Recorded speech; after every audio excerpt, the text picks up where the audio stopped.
from its Kindle ebook readers in America when it discovered it actually didn't have copyright permission for them. And Amazon could do this because Kindle users didn't actually own the copies of all those novels that they paid Amazon for.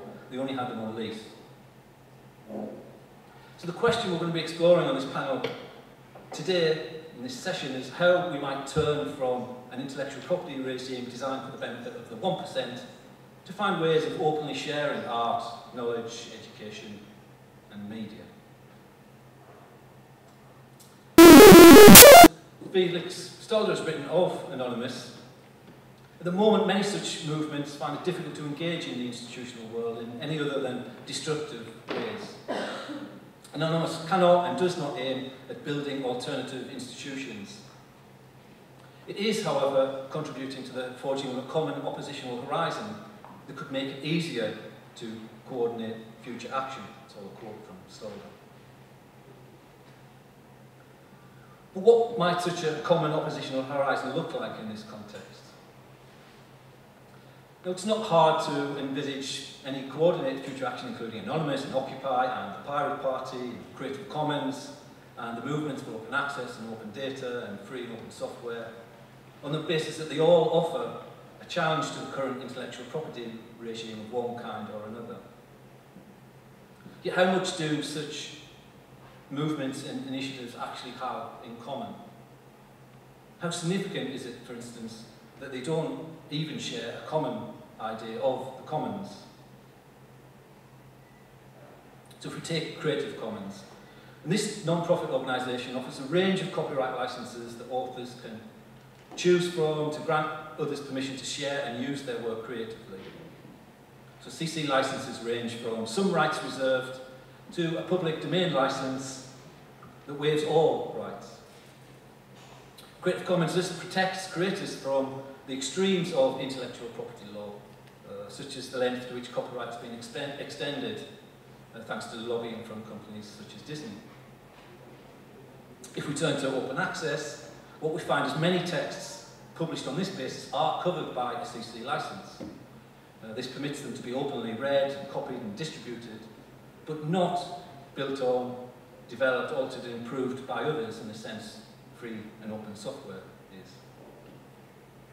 So Graham Harman may have published his book on Bruno Latour, Open Access, and I'm referring to a thinker who advocates that there's no privilege for a unique human subject, quite deliberately here. But that doesn't mean that a network of people, objects or actants can take Harman's text, rewrite and improve it, and in this way produce a work derived from it that can be legally published. Since Harman has chosen to publish his book under an attribution, non-commercial, no derivative CC license, that would still infringe his claim to copyright. Both Harman's right to have prints of networks attribute to him precisely as a unique human subject, but also his right to refuse the original, fixed and final form of prints of networks to be modified by others, be they humans or objects. Now that said, a lot of open access initiatives have undergone a recent change in their policy and adopting a CC BY license. And this license insists only on author attribution, thus giving others permission to copy and reuse texts and make derivative works from them. And it's a change designed to grant users both research and access to both research and data, including the right to mine texts and data, as data mining can be blocked by many permission barriers. For many of those in critical media studies, however, both of these positions, Creative Commons and open access use of Creative Commons, completely miss the point. Creative Commons may represent a positive engagement with the institutional world, yet the whole notion of the commons is being criticised from this point of view on the grounds that it's liberal and individualistic, and that what it actually offers is a reform of intellectual property, not a fundamental critique of it. So from this perspective, Creative Commons isn't advocating a common stock of non-owned creative works that everyone is free to use at all. Instead, it presumes everything that's created by an author or artist is their property.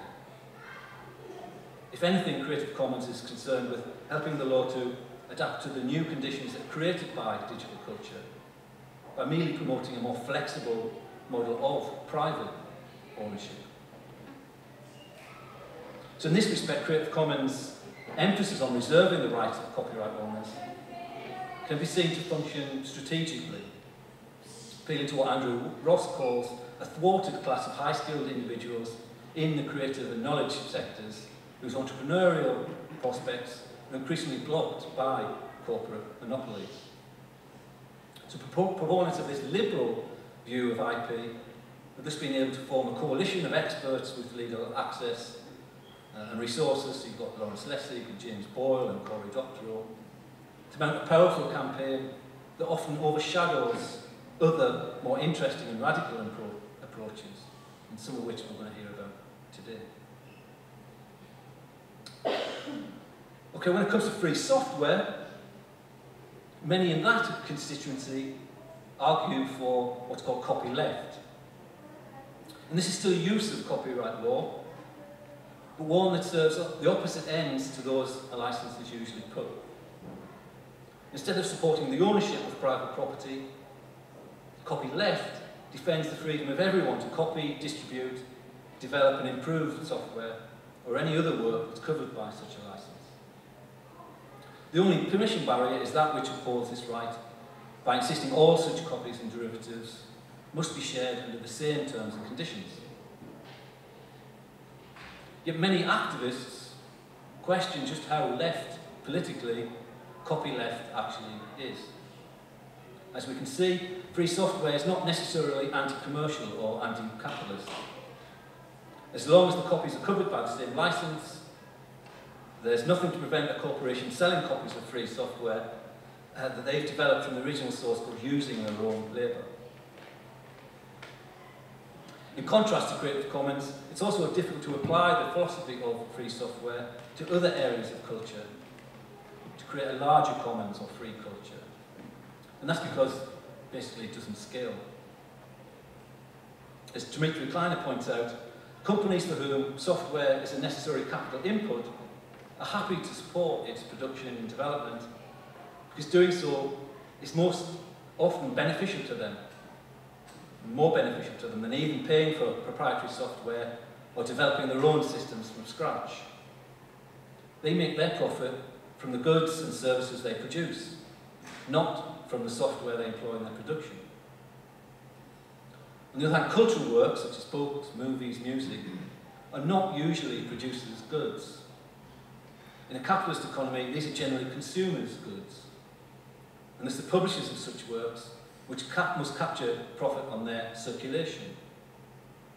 This capital will not finance free culture in the same way that it has financed free software.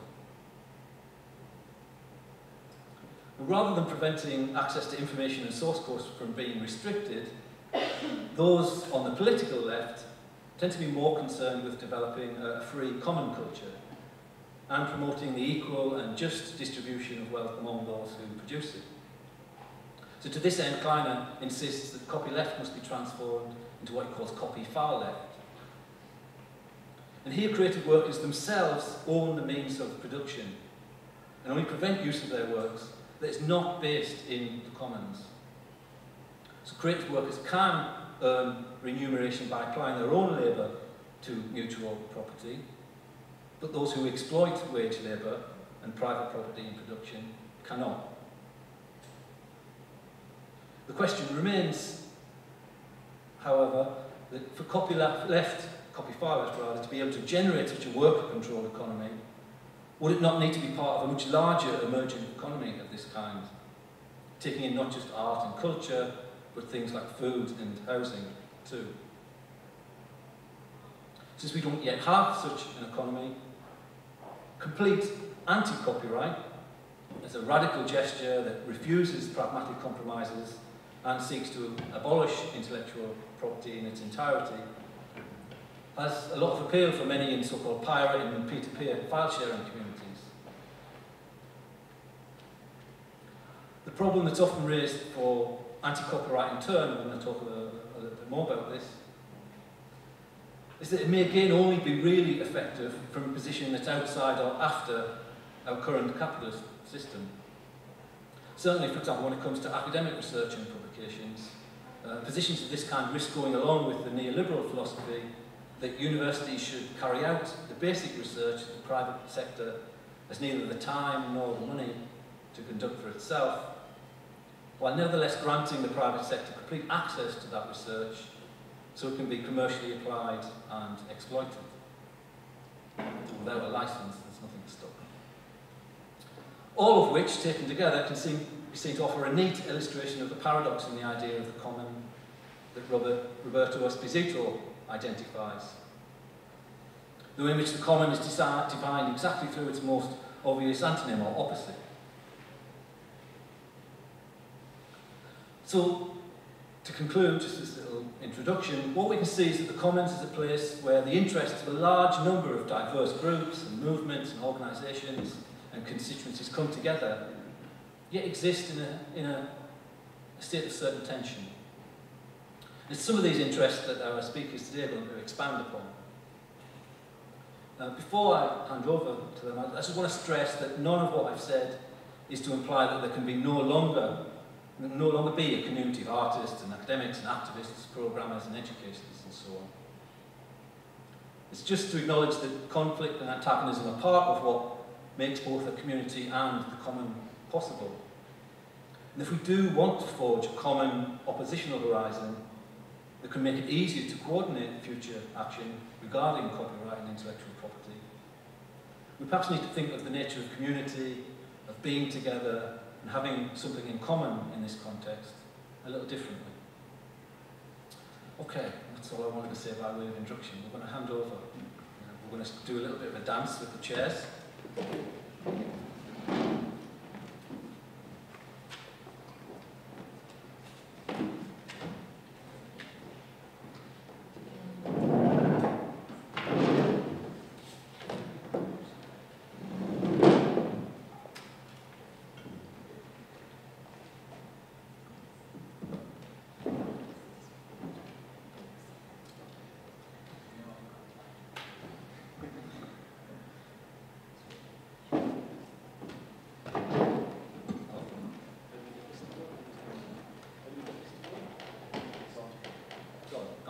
Can you hear that? Yeah, it is. All right.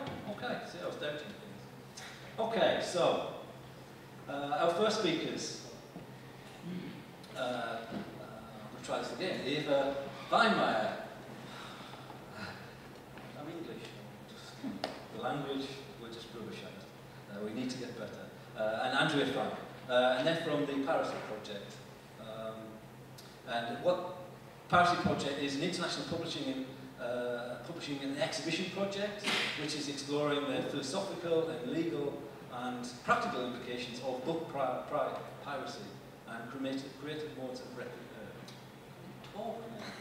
reproduction and asking questions around the notions of the author and originality, things like that. And so the Piracy project, I don't know if you've seen it, it's over in the library, and it will still be in the library for the next 2 days or so. You want to check it out if you haven't already. This constitutes a collection of more than 100 modified, appropriated and copied books from all over the world. And the collection, which is catalogued online, and we can talk a little bit more about different paper and digital, is a starting point for talks and work groups around the concept of originality and the notion of authorship and the politics of copyright. Yeah, thanks, Gary. We know 20 minutes are quite short to discuss the many issues around the Piracy project. But we try to keep it quite conversational. That means if you have any questions or issues, just chip in right now, or drop in, as Gary said, in the library across the road, which is just next to the white space, today in the afternoon. Where there's then more opportunity and time to talk in more detail and depth, looking at the books. Now we will talk a bit about how the piracy operates, how it works, and then speak about the fluidity of authorship, or as Stephen Wright would say, escape from authorship, and how this relates to copyright. Last night's announcement, the newsletter announcement, said that this morning will be devoted to digital worlds, which is only half true, because the Piracy project looks at book piracy and basically a lot of different appearances and cases of cultural piracy and their potential agency. It is a platform. Maybe you would like to give a platform. So you have this collection of books, but the Piracy project is not only this collection. What we do is we take the collection with us and we use it as a starting point to have discussions and conversations or presentations. So we're kind of interested in the Piracy project as this knowledge exchange platform. So we go to a place and usually we encounter new stories or examples, or we usually learn a lot from the local knowledge that is there already, and then we try to find ways to take this new knowledge with us to a different place, and then have this exchange again. And mostly the way we used to carry that with us are the books. So all of the books are kind of starting points to discuss different issues, and there are examples from different acts of cultural piracy. Also, we find it's quite important, or I find it's quite important to have this space where things can be discussed, and we are not necessarily able to articulate one research question, but we want to keep this complexity because there are so many issues involved in the project, and as you said, every time we take it somewhere, our research expands and we find new aspects of it which we can work through the project.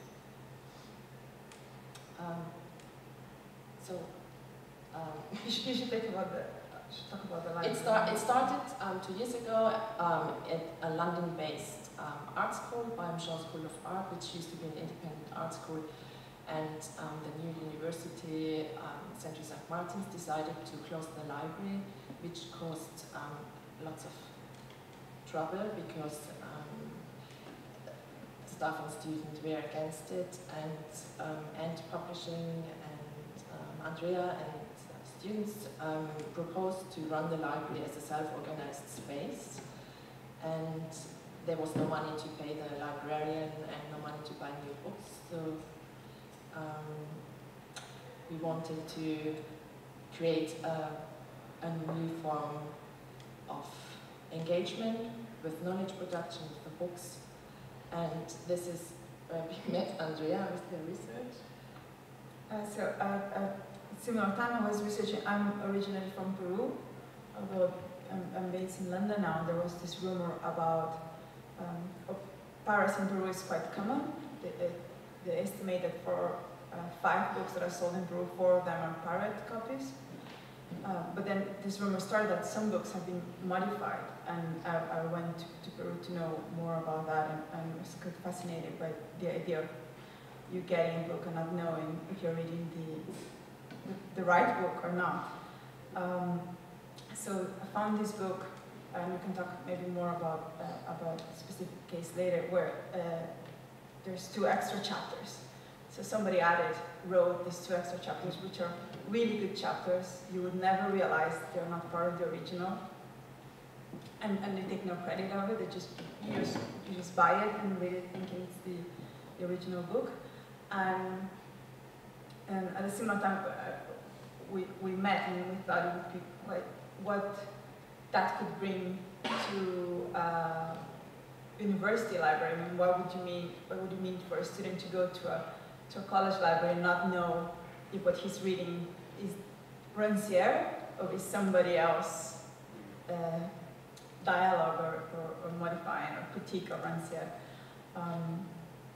So we did an open call.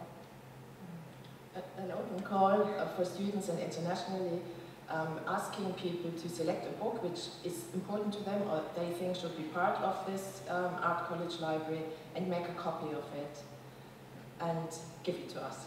And in this process of copying, there's a lot of space for creativity, for transformation, because basically every copy, it's not digital, it's, there's a transformation, a translation process. And yeah, in very short time, we received a lot of books which are now part of the collection. There are many different strategies and approaches by artists used, and this, what you see here is the catalog, the online catalog, and each book has a short description in order to reflect or articulate the specific approach. There are approaches of people using the Piracy project or the Piracy collection as a form to redistribute work, which is either out of print or censored. Like we've got this Dexter Sinister, Manifesta 6. When Manifesta 6 was cancelled, the reader notes for an art school couldn't be distributed, so there were a couple of bootlegs, and we now have the latest version of the bootleg in the collection. There are other approaches like modifying, I mean, the whole issue of appropriation strategies, and what else? We have this mixture, which I think is quite interesting, of research books or books that people have found in different countries, or examples of piracy that has happened outside of an artistic concept, and then the books that we received with the open call living together, which I find quite interesting. And we have things like, we have this Jonathan Franzen book, for example, that we decided to put, although it's not that somebody went and made this copy, but I don't know if you know, in Britain when he published this book, it came out with errors, and then they were all collected from the bookstores and burned and destroyed. So this is one of the original ones that had the errors, and we thought it was interesting. And I think it relates to this idea of how much an author owns his work, to the point that he can collect all the books and say, this is not my work, this is not what I'm planning, and get something back that he has already given away to a cultural setting, I guess. Yes, please. Yeah, no, just to begin. Yeah, I wanted to ask some questions about that, because I think one of the things I'm interested in is the way that even as I work at a university, and even though the way that academic research, philosophy works, it kind of even works on this intellectual property system. So I'm interested in what you're talking about, and what it does to our notion of authorship and originality when you can change text in that sense. So, and I use the example of Graham Harman deliberately, because he's someone that talks about objects having a life of their own, and it's not, you know, humans are not the centre of the world. We shouldn't start from the human. It's kind of objects, and yet Yass is a completely typical humanist. He reserves his own copyright. He reserves that as a unique human author, which kind of contradicts his philosophy in many respects. So I'm kind of interested in what does to the way that researchers, philosophers like Francke operate, because they're all almost operate as celebrities or stars, and they're saying, you know, I have my own original intellectual property, I put it out there, it's kind of mine. Yet what you're talking about is, it isn't. People are taking it off them, they're kind of sharing it, they're changing it. What does that do to the notion of the kind of celebrity author, philosophical star, the concept of original thought? Did you get very far with those answers in your research? I think we get very far with the questions. I think, and I think even for ourselves it's quite hard, because when you position yourself as an artist as well, or as an author, you're always kind of having to do, and we're publishing something now, and you have this amazing discussion, should we put Creative Commons, should we put copyleft, what does it mean? And I personally don't put copyleft or Creative Commons, because I feel like that is already telling to people, this is mine, and I'm letting you engage with this in this level, under my control. And maybe it's because I come from Peru, and it's kind of we have a different relation to ownership, I guess, from food. But I just rather put my things out there, and I don't mind if somebody pirate it, but I don't want to say it's mine and I give it to you. I don't necessarily think that permission is needed. But I'm thinking, I don't know if you have the same. Yeah. I don't know, I'm also thinking about cases where things are not modified, but things are just taken, like when Richard Prince published the first edition of the Salinger book, A Catcher in the Rye, and replaced Salinger's name with his own name. And he made basically a facsimile of it. And this is a kind of response of a trial where a Swedish artist wrote a sequel to the Salinger book, Catcher in the Rye, and put the main character 60 years later, so he was 60 years older in age. And Salinger was totally against it and started a court case because he felt it would kind of diminish the original book.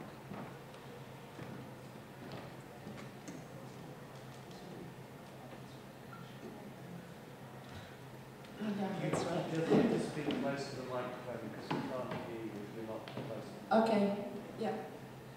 I was just telling about this case of Salinger. A Swedish author wrote a sequel to A Catcher in the Rye. It was called 60 Years Later.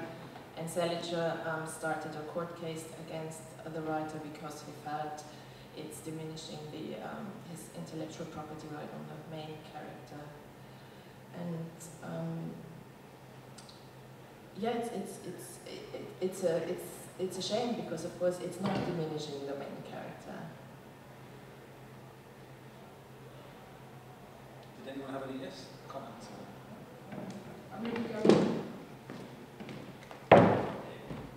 Maybe I missed out on certain things you already said, but I was wondering, have you been approached by an angry author so far? And have you had discussions with them? Because that could be interesting. We were approached by an angry author, and there was just one very angry author in a piece that I thought was quite transformative, actually. I can find it. Do you want to talk about it? Yeah, it was a mathematician, and he developed some diagrams which have been used by an artist, and he was very happy, or he was demanding that he will be credited. So with the credit, the problem was solved. And that was the only case?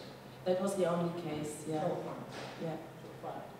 We had some angry people sometimes. It just comes when we show the project. They just come and say, "You're promoting people stealing things," or "How dare you?" Or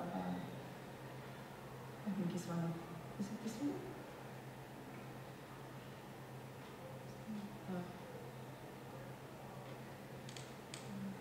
It's this one.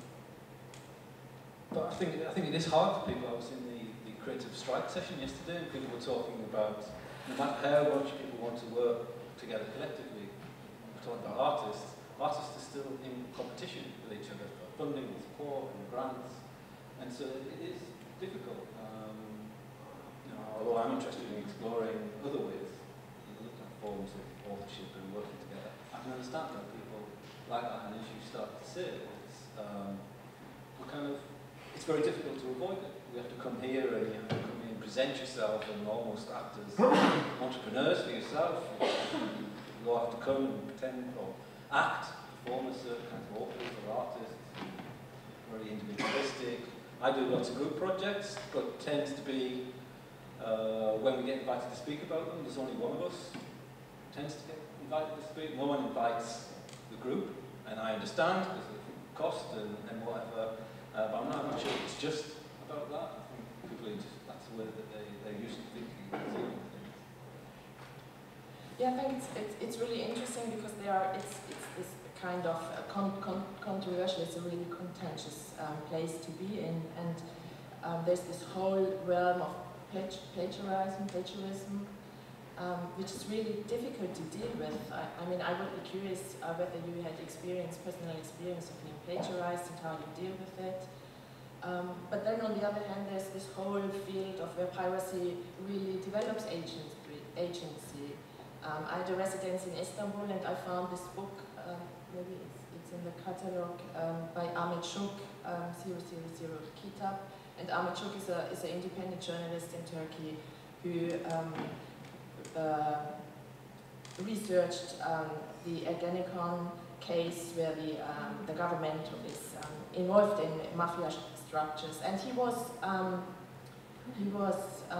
taken into prison before he could publish the book. So 120 authors got a publisher got the PDF and published the book, and then on the back of this cover 120 names signed the book as authors, which means multiple authorship allows the circulation of this text because nobody can make responsible.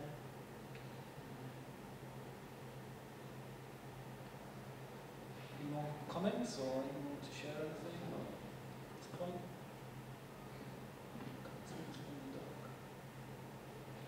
There's another quite interesting magazine we have in the library if you want to come later. It's a Mark magazine which we found in China. We've been to Beijing to research book piracy in China, and we were able to meet one of the illegal bookseller of architecture magazines, and he said this magazine would be a bargain because in this magazine are 6 Mark magazines. And we thought, oh, that's interesting, and bought the magazine, and then back in Europe bought the original Mark magazine, which are both in the collection, and realized that the pirated Mark magazine has the same, or almost the same page count than the original, so there was a heavy editing process going on. Almost, it's 1/6 of the magazine. And then we were really curious what are the criteria for this editing, and we found also that in this magazine are a couple of Italian pages from Italian architecture magazines. But no idea how this happens, but it really raises a lot of questions. Even, I think in the case of China, really interesting questions about how popular architectural pirated books are, and it's really easy to have access. The pirate sellers go to the architects' offices, and then we were thinking, are these pirates actually having an impact? Are they the ones that decide what type of architecture circulates and is built in China? So these people have this criteria that we don't really understand. It's also really hard to measure the influence they have. Okay.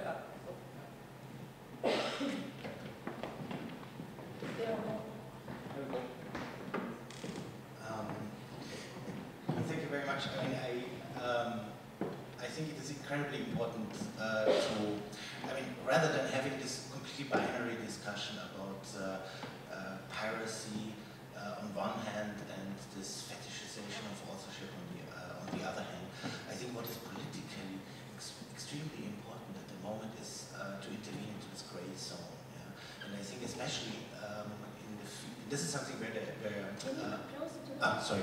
And I think especially in the this is something that is really peculiar to the field of art or artistic production, because a specific notion of, I'm sorry to reuse the neoliberal term, creativity here in juridical terms allows things to happen, I mean even juridically, by producing these gray zones or a certain confusion, yeah?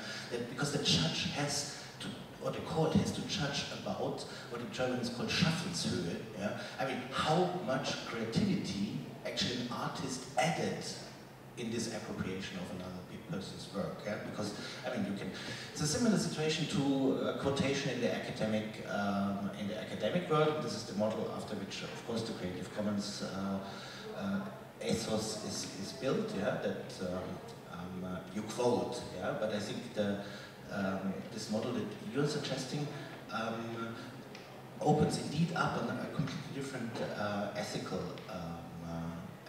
challenges, yeah? And also because it exposes this concept of originality, yeah, in a very interesting way. So I was wondering, could you also imagine to go in a different direction, yeah? Ask the authors for the originals that they submitted to the rights holders or to the publishers. Yeah? I mean, because what is published and what is the authorized copy that is available on the market usually is not the original. Yeah? I mean, it's an edited copy. Yeah? It's something that is commodified, something that is manipulated in order to perform on the market as a commodity. Yeah? And I remember that I had a discussion with Michael Hart and Tony Negri about publishing the original 1,600 pages manuscript of Empire on a floppy disk, yeah? Back then. I think this deconstructing or attacking and demystifying this concept of originality, as hard and as painful it might be sometimes for an artist's subjectivity, is an eminently political challenge at the very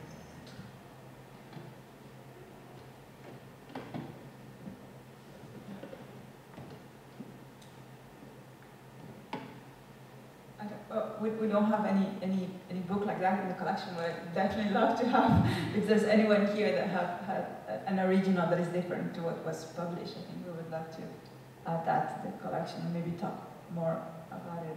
Because I think we're kind of out of time. We'd love to talk about it later on the library. Okay, I've got some things to say about that, but we'll leave it for later. Thanks very much. We'll come back to some of that and talk about the relation between digital and paper and things later, but we'll hand over to our next speaker.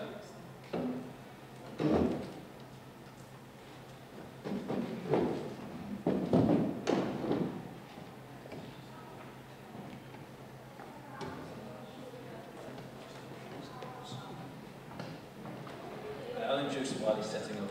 This is Lucifer, and he's chairman of the Kopimism Netherlands, which is the first Kopime church in the Netherlands. Kopime, or the church, the missionary church of Kopime, is an anti-copyright group, a strong religious movement in which unrestricted sharing and dissemination of all information is central. So it's a life philosophy which stands for freedom and equality of information flows. Apparently, it also says on the website that it's holy. And so free to copy and share information is a holy purpose. And we're just about there.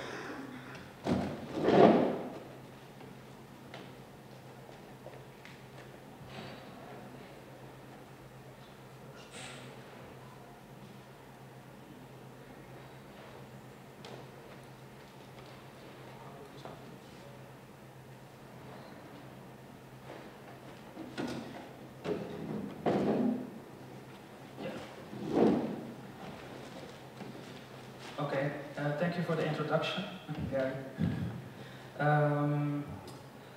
Well, my name is Lucifer. It's kind of odd that I carry this name. It goes back a long way since my high school period, so he was asking why it was so. Well, before you had a beard? Yeah, before I had a beard. Yeah, it's kind of a joke, and it is very useful in this kind of job as chairman of the Kopimism Church. Our priestess has an even other name. Her name is Puntjes, which means little dots. I have no idea why they call her that. It has nothing to do with her appearance or something. So in Dutch it means another thing. I'm not going to discuss that. I have listed here our website. Our website has been made compatible for other people as well. If you are not able to read Dutch, there is a Google Translate button. I must really warn you that the Google Translate button doesn't really work very well on Dutch. So you can get crappy results when you translate, but hey, it's a remixed copy of the information, so everything is fine. Next. What is Kopimism? Kopimism is a belief system. You may call it a religion, but it is a lot of. It has a lot of relationships with Hinduism and Buddhism. We consider information to be holy and worthy of worship, which might be strange to most people. I see people laughing. Hey, it's a good thing. Everybody does it. You have children?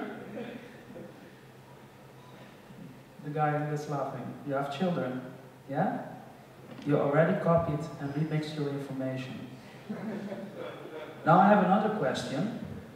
The DNA that you remixed and copied into your children, who's the owner of it? You? Or your children?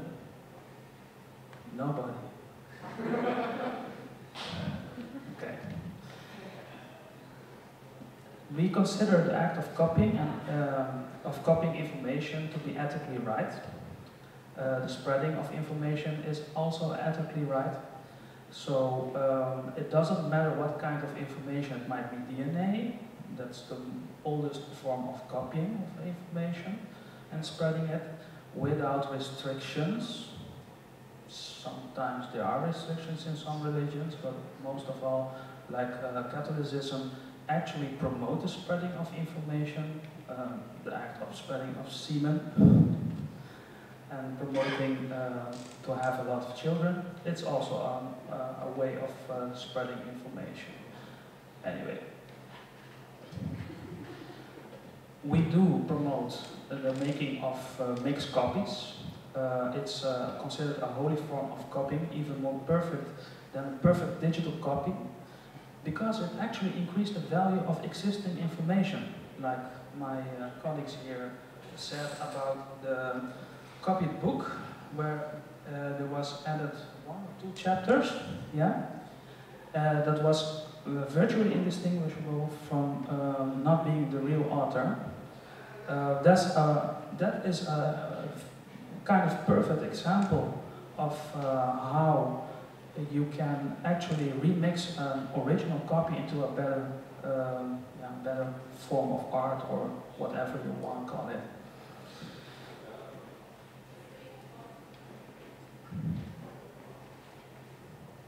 We also consider the copying and mixing of information of another person to be considered as an extreme act of respect and acceptance. So if we by any chance copy and remix your work, you actually can consider this as a severe act of respect on our side, that we actually value your contribution to humanity, and then sometimes we actually make it even better. There are some current misunderstandings. Copymists are not pirates, and we are not using religion as an excuse, like the one is laughing right here, to be able to pirate movies or music or even copy books or copy a piece of a book on a copier. We actually do consider the copying machine as a holy instrument. I even have one at my home.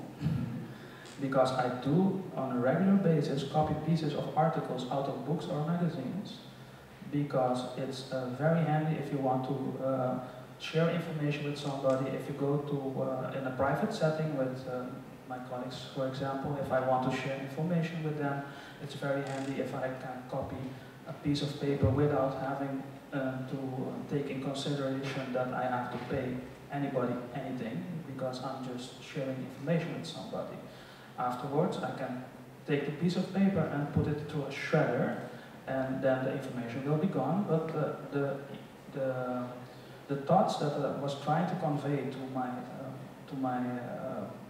another person, to my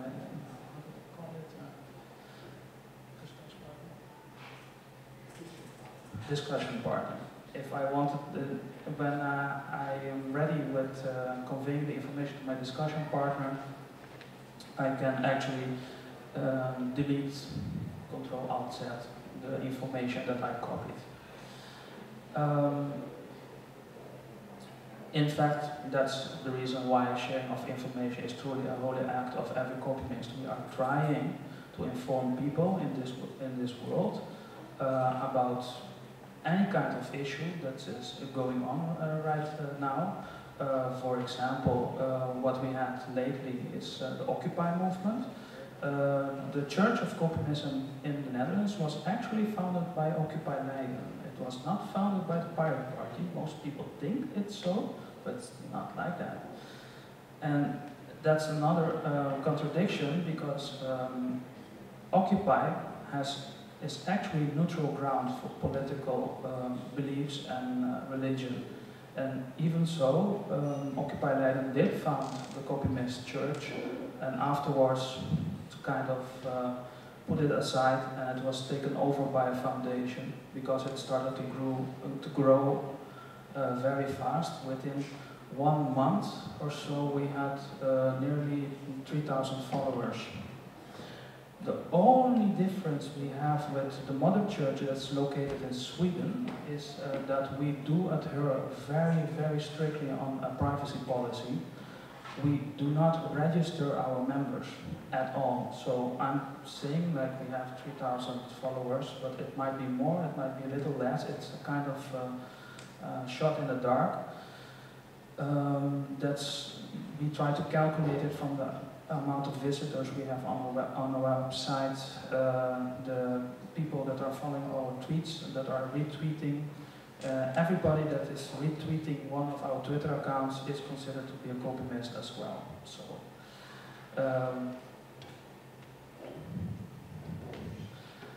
and as you can expect, like in any other religion, we do have our own religion's acts and symbolism.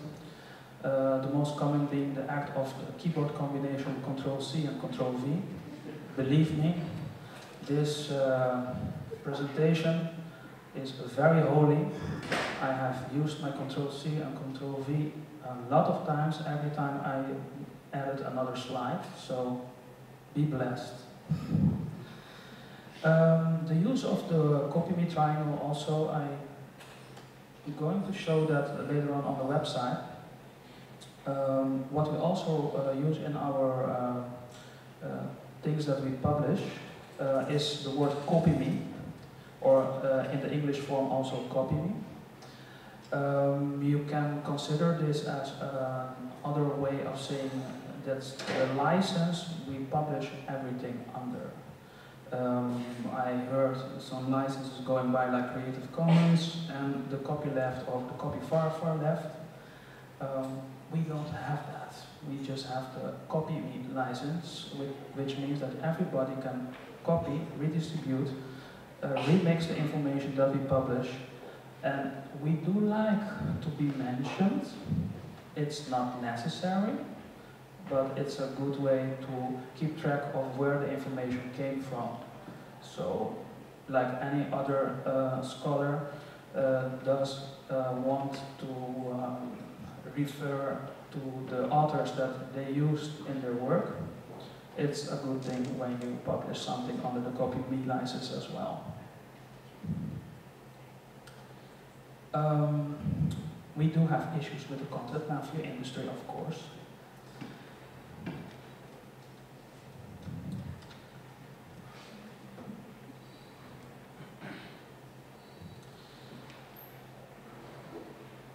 In most countries, even in the Netherlands, we are experiencing major issues with the content mafia industry. In the beginning of February, there was a countrywide ban on the website of the Pirate Bay. And it's actually organized not by the government, but by a private institution, better called a foundation called Brain. And it represents the content mafia industry, or the movie industry, or the whatever you want to call it. We have major issues with them because since the Pirate Bay has been blocked, it's not actually a torrent tracker, but it's a way of diffusing information really, really fast. We actually believe that any author or musician or whoever wants to produce a piece and present it to the public should not be dependent on the content mafia industry to earn any money, because you can do it on the Pirate Bay as well. If you produce a good piece, most people that actually value your work will actually donate to you. I have done this in the past just to try it out. If I produce a small ebook with kind of valuable information, people are willing to pay a donation if they think the information is good enough. The only thing is that you have to produce an ebook with a link in it so people can donate easily when they're reading your work. It's the same applies to music, the same applies to any art form. The current society in the Netherlands is actually quite tolerant with the current ban on the Pirate Bay. They didn't make much fuss about it. There were no demonstrations held. They just took it like it was nothing. Things even worsened. Twitter and Facebook and other social media are under pressure right now.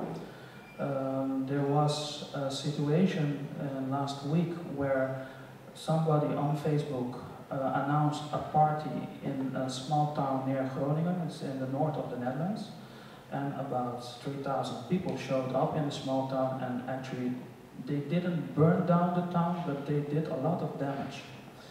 I read the paper in the plane when I came here to Graz, and there was an article that was written that another guy did the same thing. He announced something on Twitter, he was 16 years old. He was announcing a party just the way they did in Haarlem.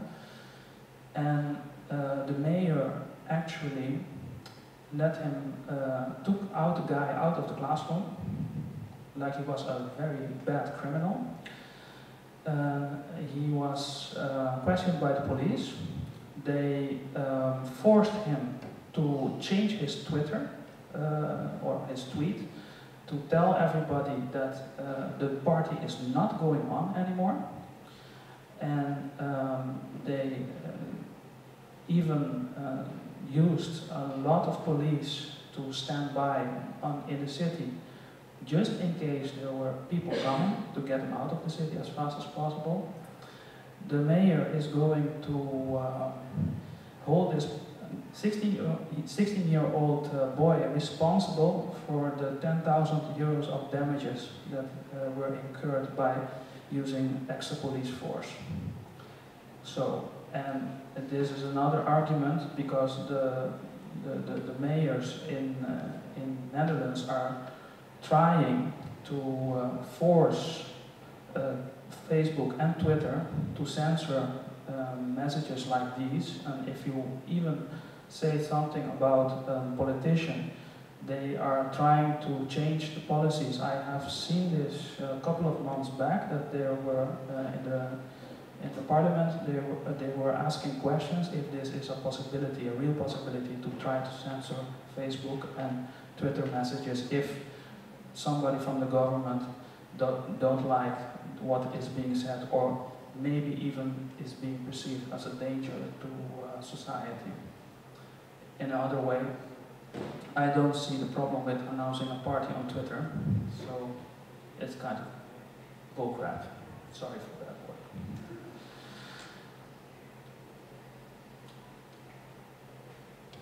What we know as a church is that the main issue is not actually the abuse of copyrights and patents in general. The issue, and that's also an issue what we see in the Occupy movement. It's greed. And it's not greed by the authors or the artists or the publisher, the writers. It's greed by the multimedia corporations like MGM and others. Government officials actually sponsor the content mafia industry. They support them. Even and the patent mafia also. They are not protecting the artist, author or inventor. The only thing they are doing is protecting the interest of a very, very big business. And we see it also in the Netherlands, where we have a collective insurance. Everybody is insured for medical expenses. And the strange thing is that next year everybody is going to pay about €100 extra per year. And the argument they're using in the insurance business is that the costs are going up because medicines are being produced at a higher price and so on.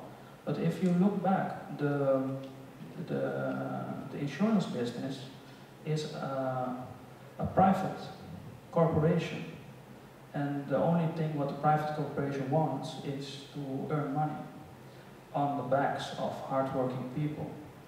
And they do generate a lot of money. They have actually never incurred any losses in the last couple of years that the mandatory insurance, the health insurance was introduced. I think it was in 2006.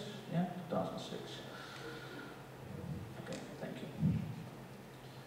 And that's our own vision of reality right now, that the copyright industry is not the only problem, it's greed.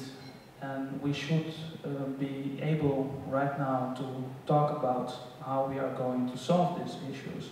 It's not only to solve the copyright and patent issues, but the society in general. How are we going to live together? We have a simple example, like the Pirate Bay went down not because there was illegal content to be found, because there was not.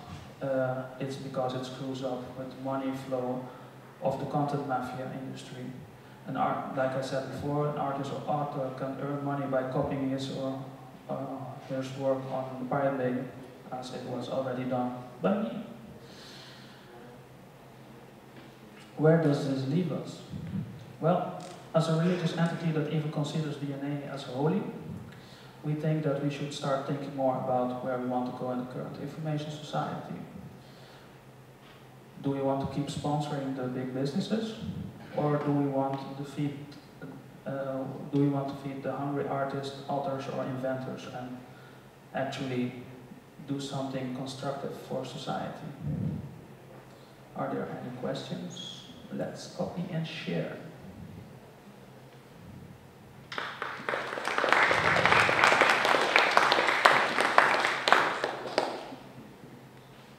This question over here. Comment or? Hi. Hi. I remember a project of the Danish art group Superflex. They developed some kind of gas balloons. It was some kind of device, and they wanted it to share it and distribute it, Yeah. but they needed to patent it first in case another corporation would copy it and patent it, so Yeah. it has a private patent. Yeah.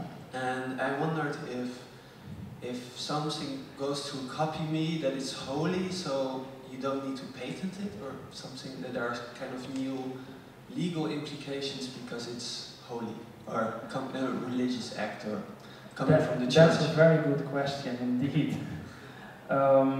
The problem is right now that we have a society where we work with copyrights and patents. The idea should be that we abolish everything, or that we be less restrictive with patent laws and copyright laws, like the Pirate Party is announcing everywhere in Europe, that patent laws should not be imposed just to earn money, but just to gain back your losses while you are producing it. And that's, in the Kopimistic view, we think that everything should be free, no matter what. But if you produce something under the Kopimi license, chances are that the big corporations with the military grade kind of lawyers they have, they will destroy you. So it's not a good thing. You still have to patent it. Even Tesla, Nikola Tesla knew that his idea should be patented even afterwards. If he wanted to use them for the society and give them away, they are still protected, so nobody else can abuse it. With regards to the blocking of the Pirate Bay in the Netherlands, yeah, is that it's not a legal blockage, it's just a campaign by a private group? Is that what you said? It's legally binding because it was announced by a judge that the private corporations running the internet connections should place a block on the Pirate Bay. It was a no routing, so actually it was done on the core routers. There's another issue with that. If they get their ways in the Netherlands, most people don't know it yet, but the core routers in Amsterdam are being used by a lot of other European countries. The blockage is only for the internet providers in the Netherlands right now, but it can be used in the future on the core routers in Amsterdam as well, affecting other countries in Europe. Does that answer your question? Okay. I was also going to ask, because I know that there are like mirror sites which can direct you, if you're in the Netherlands, through other sites to the Pirate Bay. And I was wondering for your the constituents of Kopimi Church, whether you provide that kind of information. Believe me, if we did that, like the Pirate Party did, we would have gotten sued by the same corporation. The church does have a VPN connection in Luxembourg to bypass this problem at the moment, but it's just a temporary fix, because if our fears will come true, then the Luxembourg connection will also get censored, because it's going over the Amsterdam routers. Does that answer your question? Yes. Okay.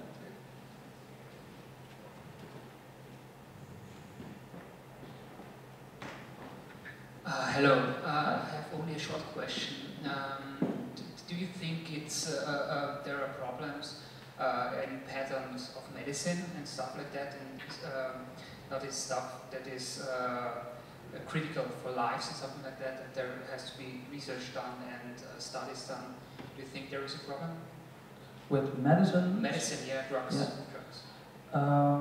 The research being done on medicine is kind of a hoax. Yeah. Yeah, because there are no real new medicines being produced. They are only changing 1 or 2 atoms in a working compound, and they repatent it, and they market the new medicine and leave the old one out of the marketing circuit. So what actually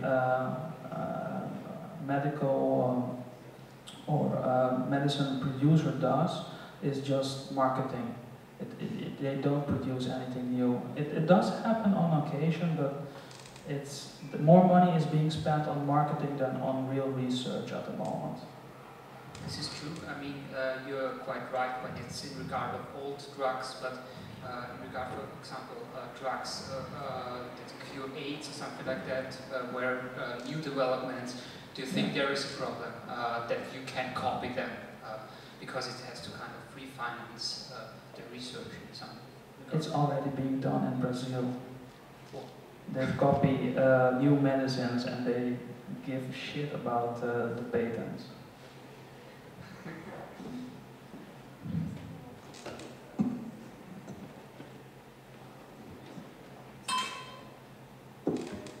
I just want to say something about medicines and patents, because that's something that I kind of follow for personal reasons, that I think it's the other side of how patents stop research.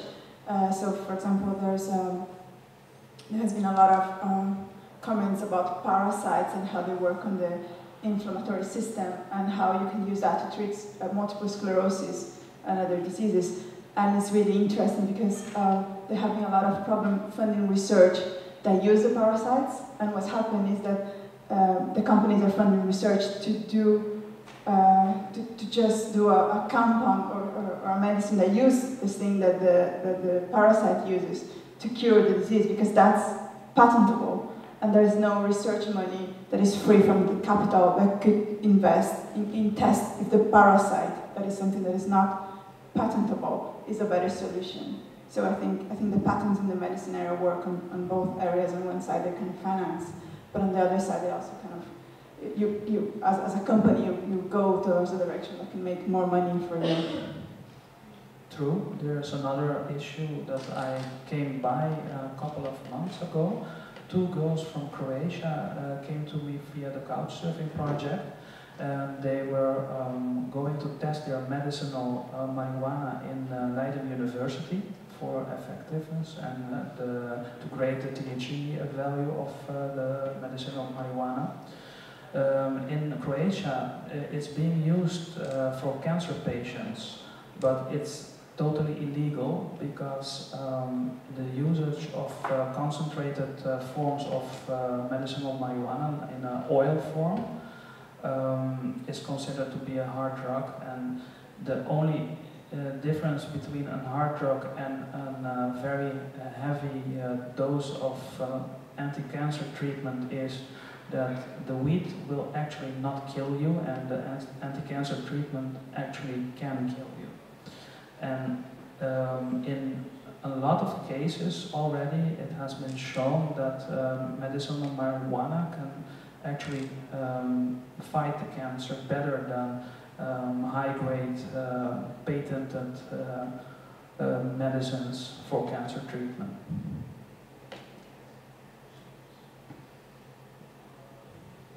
Any more questions?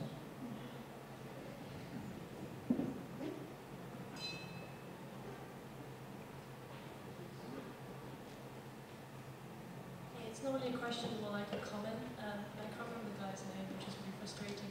Can you speak up a little bit? We can't hear you. Is that better? Yeah. Yeah. I was just saying it's not really a question, more of a comment, and I can't remember the name of the person, which is really frustrating. But there was this news story I saw recently of this guy, 15-year-old in the States, who after a biology class on cells was really interested and thought, where can I get this information online? And he discovered online almost a cure for cancer just by this pirated information, especially in universities. So I'm wondering, sorry, my microphone etiquette isn't that good. So I'm wondering if that's another side of this whole research patent thing as well, people being so precious about their research, and then what happens when this one really smart kid in the States manages to get this information together, and he himself is finding these ways through this red tape bureaucracy in the medicine world. And it was actually quite interesting that he applied to so many universities to try and get into their labs to say, oh, can I experiment? No, you can't come here. Only one of them replied to him. I just found that quite interesting. These blockages everywhere for something that could be so revolutionary and do so much good, but because he wasn't the right kind of person, maybe he was being blocked. Does that make any sense? Okay. That was just an interesting comment that I didn't know if you'd heard about that as well. I have no comments to that.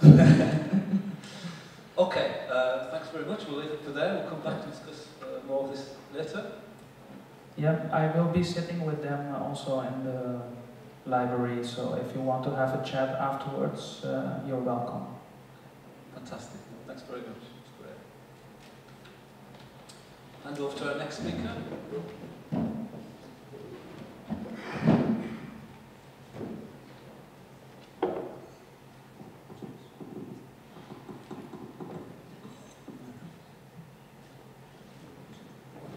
Who's not using any technology, so this will be all very quick. Our next speaker is Joost Smiers, who's Professor Emeritus of Political Science, of the Arts and Research Fellow in the Research Group Arts and Economics at the Utrecht School of the Arts in the Netherlands, where he served as a professor from 1985 until his retirement in 2007.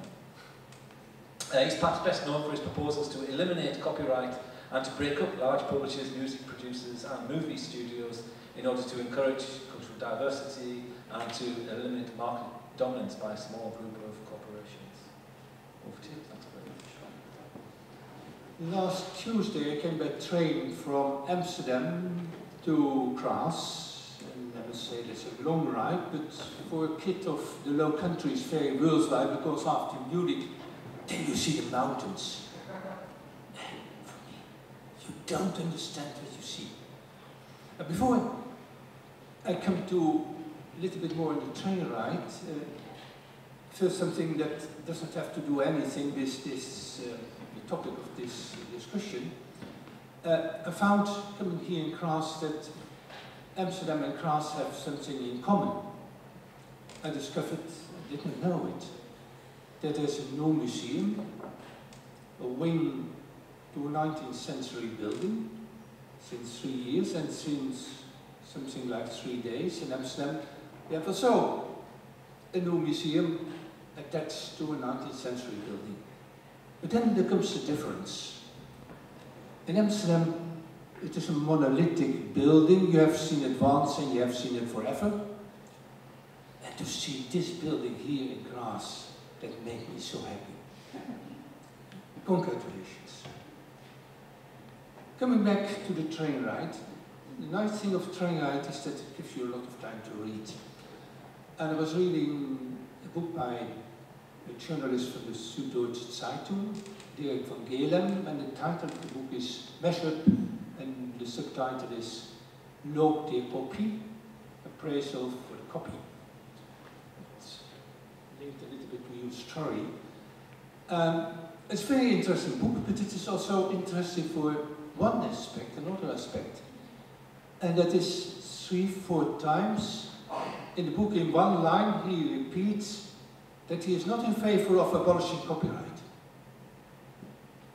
So the book comes near to the end of the copyright, but for one reason or other he has to say, no, I don't belong to that bunch of terrorists.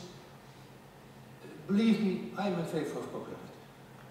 You would expect in such a book that he would give some arguments. It's a scholarly book, no arguments. And that is what I find many times in books that are critical about the exaggeration of the system of copyright, that at a certain moment also has to declare, no, I'm not against copyright, not against intellectual copyright. You see it, for instance, with Loris Leslie, you see it with Rick Valfinger, the originator of the Pirate Party, you see it in Pirate Party. No, I'm not such a terrorist, it also says.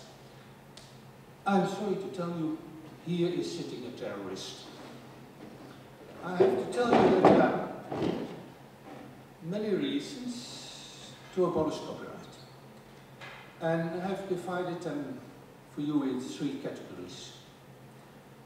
The first one is, the first category is, it is not democratic. And from the beginning on, and it's not a recent problem, from the beginning on, the system of copyright forbids you and me to react on a work by changing it. All cultures, everywhere in the world, it was quite normal that you used the work of others, went on, the Rhine music, etc., you name it, you changed the work, commented by changing it. What we may do is discuss a work, comment on it, but to change it and say, a melody can sound differently. No, no way. What I really would like to do is, you know, every year Disney has a Christmas film. And I would like to organize 20 people all over the world, take one Christmas film and let those 20 directors change this film. It's the same material. It comes out on the same day, and we argue why it should be done. Because in the present situation, we are condemned to be passive consumers, to accept what comes to us, mostly with big marketing efforts, but also when there are no big marketing efforts, I must be silent. And basically that's the wrong thing of the system of copyright. And therefore it has been said always it is for a limited period, it started with 7 years and then became 14 years and then, and now we are 70 years after the death of Autumn. And then you marry it. Then be honest. Then you marry it. But I would like to react now, today, because that's the democratic discourse. So basically, we live in quite undemocratic societies. That's the first argument. Why we should get rid of the system of copyright. The second category is to do with honestly speaking. Let it be honest, really. Nobody believes that the system will exist still in 10 years' time.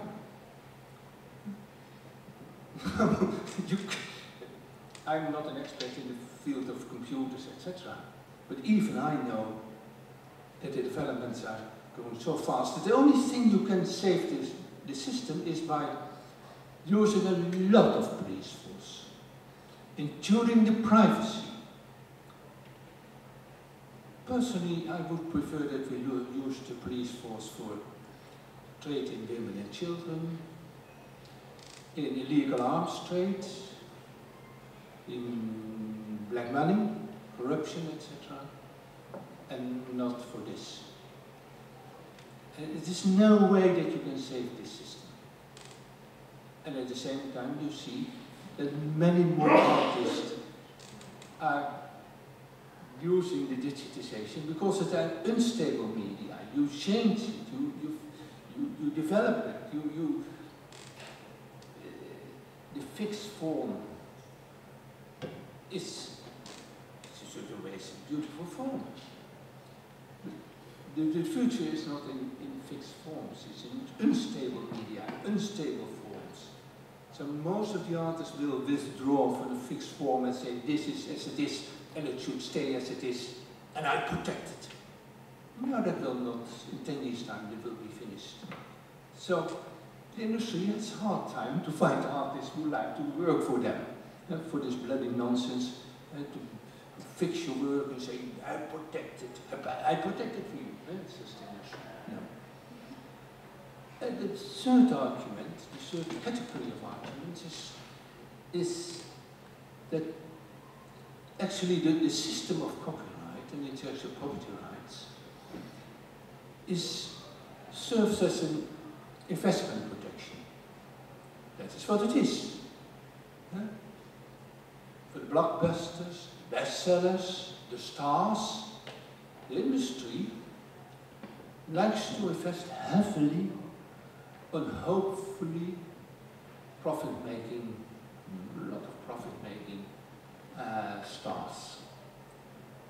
And you know all that 50–60% of the investments is marketing.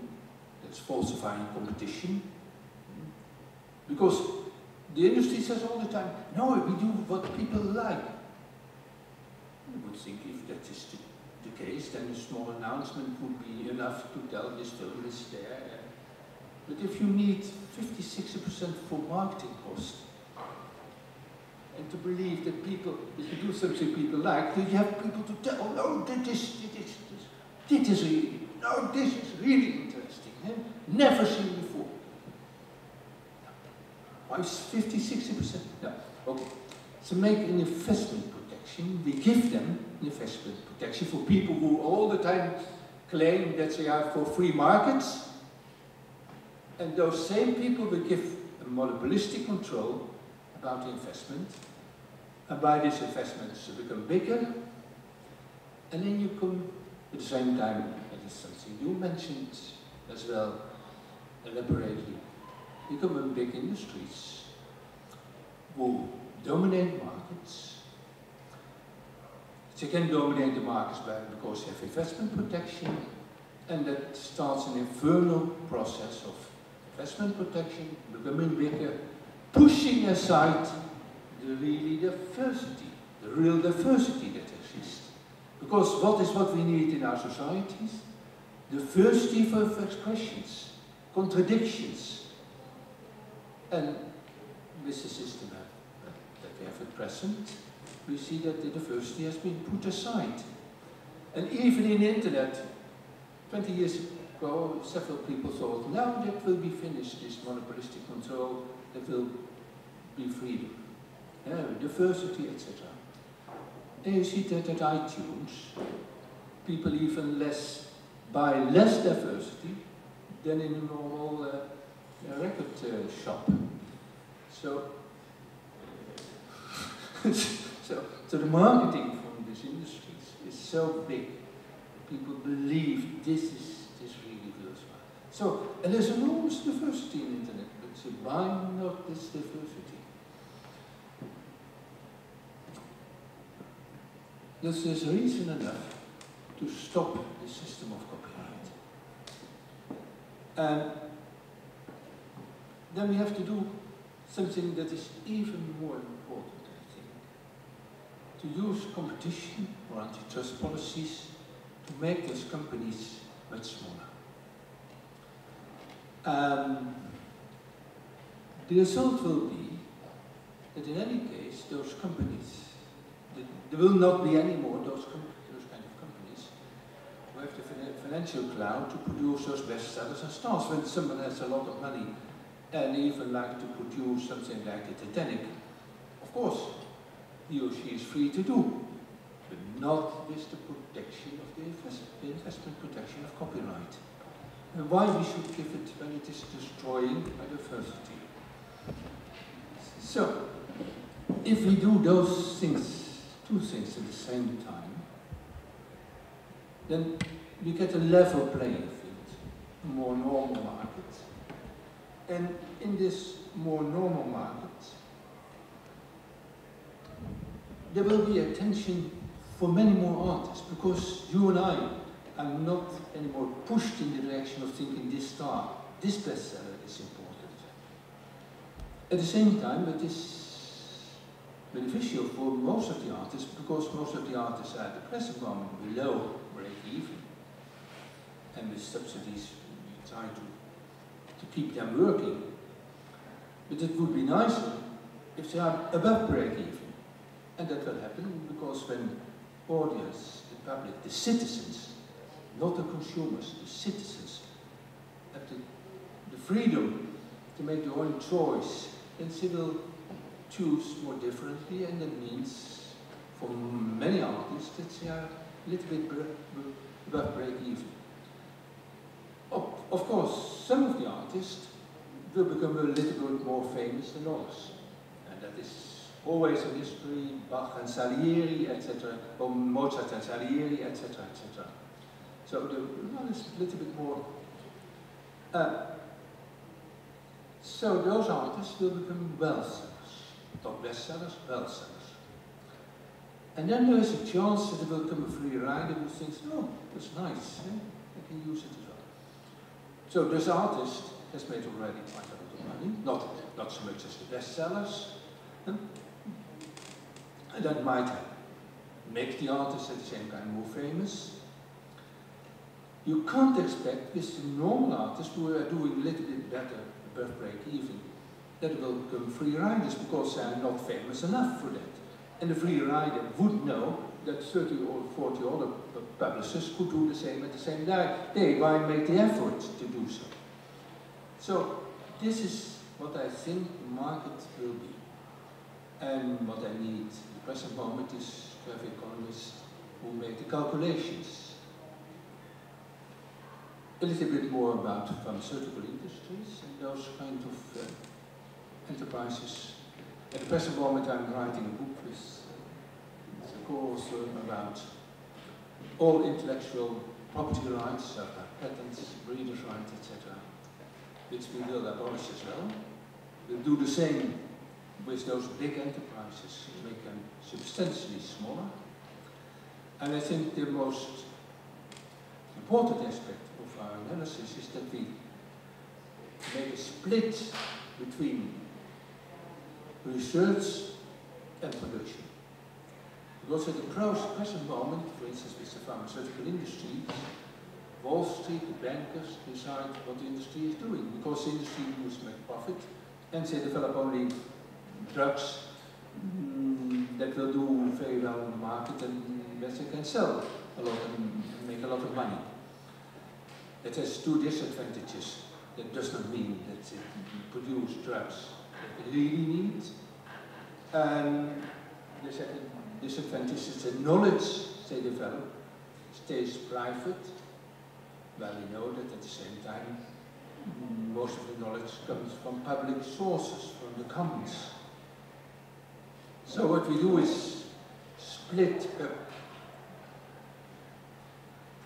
research and production, and not only for pharmaceutical industries, also for agribusiness, for energy companies, etc., for all. Then we find by taxation the sources for financing research. I hope that at the end of the year we'll have finished the book. But it's important to think about if we really like to privatize knowledge and creativity and forbid that we work further on it, adapt it, change it. Do we like to live in a society in which we privatize our knowledge, or if we find means to produce it, produce knowledge, creativity, can use it and make sure that artists and researchers can make the money. Thank you.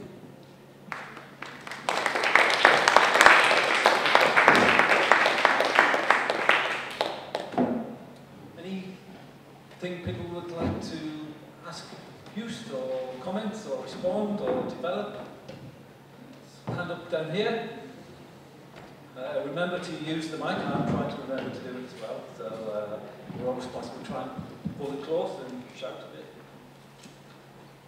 I have a question in the context of copyright of music and similar products. The presumption behind the idea of intellectual property copywriting is that the person creating the product has done has done it entirely on his own or her own, using their intellectual capabilities or creative abilities. But my problem is, very often I find myself in a situation where I'm forced to hear music I don't want to hear. So would that constitute a violation of my intellectual property creating ability? It's a trespass on my intellectual property creating space. Is it possible to file a lawsuit on this?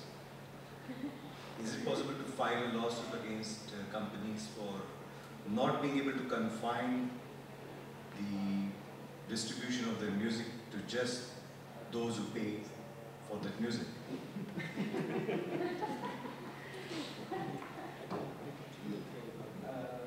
I'm trying to paraphrase that question.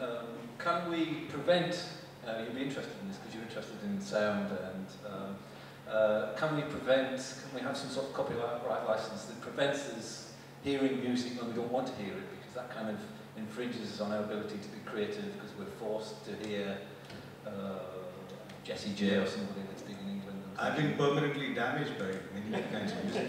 It helps your creativity because you've got all these pop songs going on in your head, whereas you might like something a bit more. I'm extremely happy with your question because I live in Amsterdam on one of the canals. And I can assure you that at 3 o'clock in the night there comes along a boat with music loud on. Sometimes, already for 10 years, I'm busy with this question. I call it roaming noise. There's a difference between noise from the airport, you know, when it starts, when it ends, etc. Here it goes around and you never know. You know that it will come, but you don't know when it will come. And how loud? 4 o'clock in the night, 2 o'clock in the night, this night not. And I remember it once had a discussion with some politicians. And there was all shouting people. People shouting, wow! And the discussion with the politician, and he said, those people don't enter your house. The problem is, of course, there's a difference between images and sound. Images, you can try to prevent that you see an image in the public space. That's difficult, but you can close your eyes and you can do it if you don't see it. But the sound, no way. No way. Sometimes I tell, it's a lot of work to explain people that if you did not ask for it, that it might be a problem. And it makes sometimes the comparison is smoking. 10 years ago, 20 years ago, people who did not like the smoke of cigarettes of other people had to explain quite a lot. Now, at the present moment, if you more or less accept it, you do it, and people do understand that it might be harming. But with noise, music, sounds, a lot of explanation to do. That's the next challenge we have. So therefore I'm very happy with your question, because you can't afford to hear it. And so and that's the question between, the whole question between private and public. Those people say, yeah, the public space. What's the matter? But the public space is not only the public space, enters in your private domain, in your ears, in your house. Can I just add something on? I just pick up these words where you said knowledge remains private, and this is a problem. And I just want to raise some questions and some issues. I mean, in a way, there seems some sort of totalitarian demand that everything has to be public straight away. Any email you are writing, any letter you are addressing to a person is in the public domain. It has to be. So I think there are some questions around this which are quite interesting. And then something which we encounter with the Piracy collection quite a lot is that people are asking us, why don't you digitize the books and put them online so that everybody has access?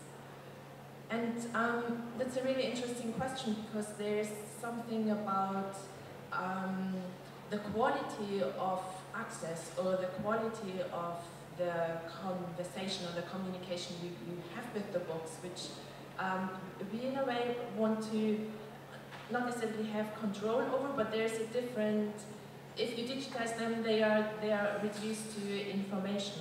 And by having this collection where we have these physical encounters and you talk about the books, there's something really different going on. So I'm interested what the audience, or whether there are any comments about this.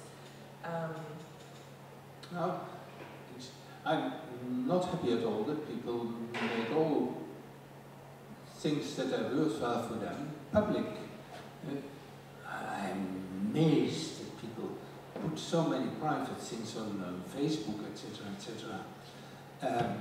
I'm amazed as well about people who make films that they are dying. Those are holy things for me. For me, those kinds of things are private. And so that you're right, it's amazing that people make so many things public. But if you put all in the public sphere, then yeah, then you must not be amazed that people use it against you as well. And if you are applying for a job, that the new employer says, oh, this is what you have done, etc., etc. And those are your friends. No, sorry, don't take you.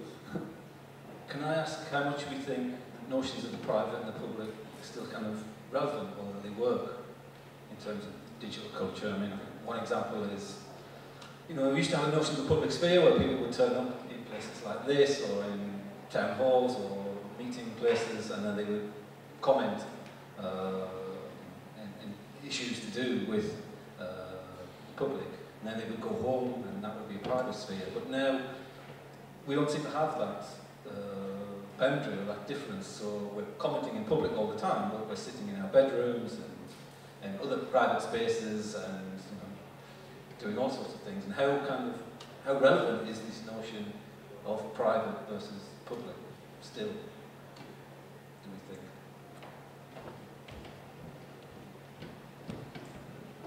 Yeah.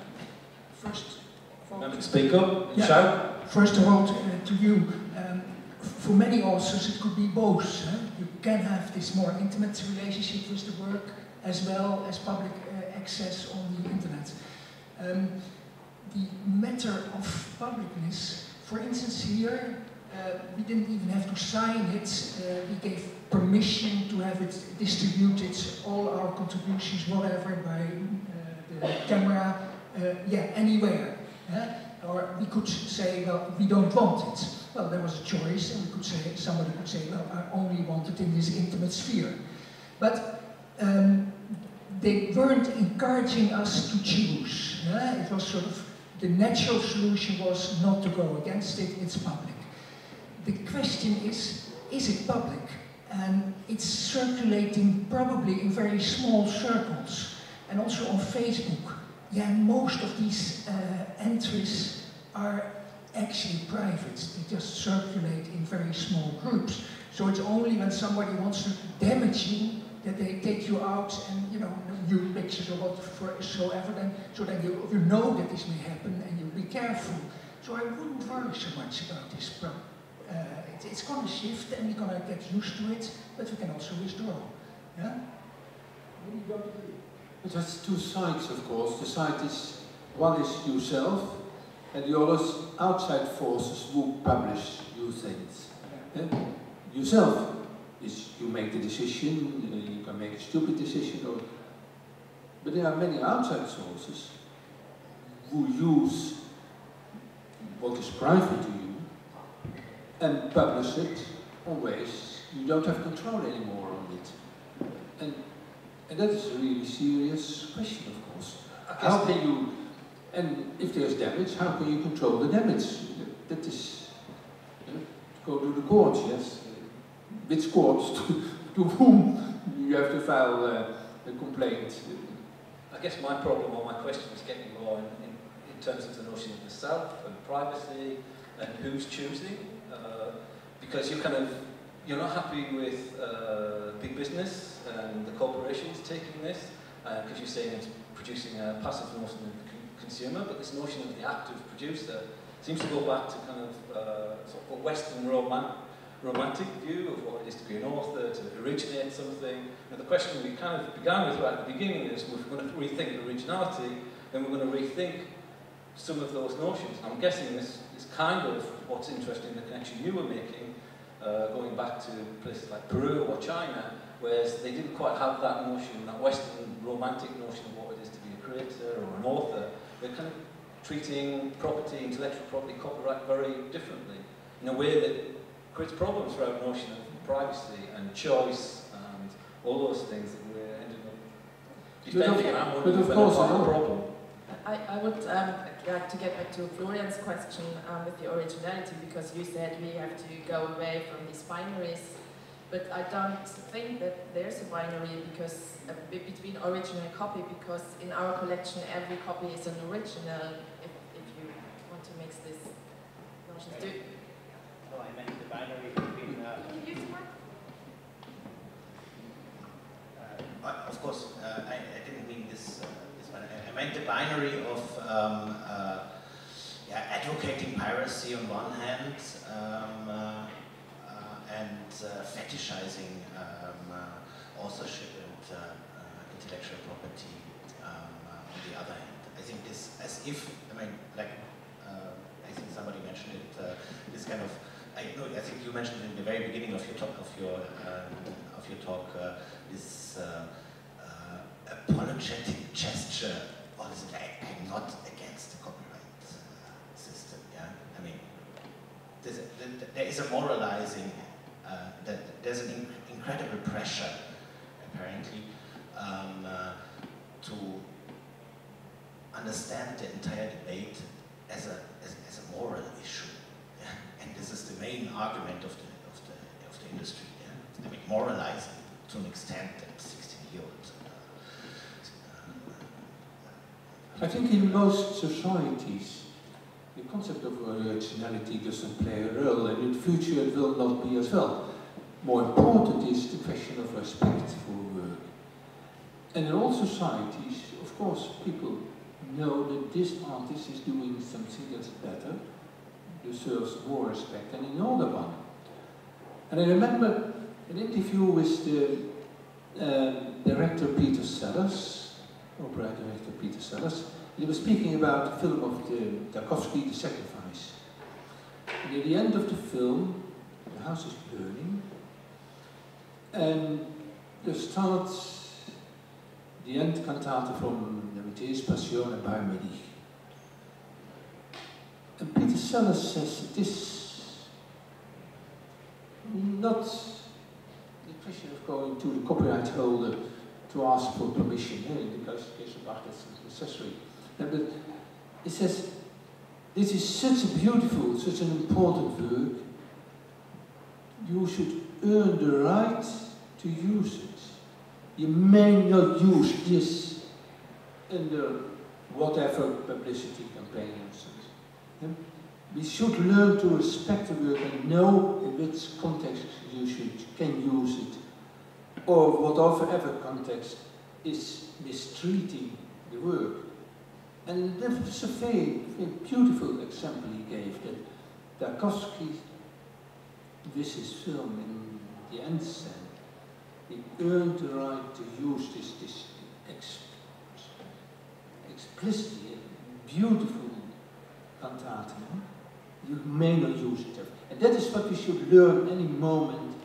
Where can we use a work and respect it, give it the respect it deserves? And there should be a lot of discussion about, of course.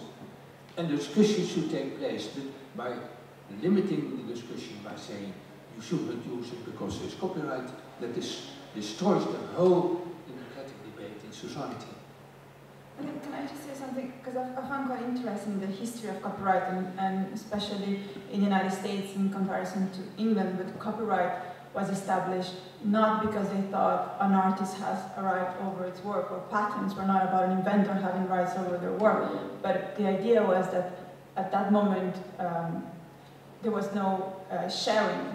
So if you develop a machine, then you will have a shop and you have a machine, and you wouldn't share that knowledge with anybody unless you have an apprentice, and that apprentice was bounded by law to not being able to work to anybody else, so he could not carry that information around. And I find quite interesting that this idea, so the idea was that they gave you a temporary monopoly of 7 years, and in exchange of that, you made that public.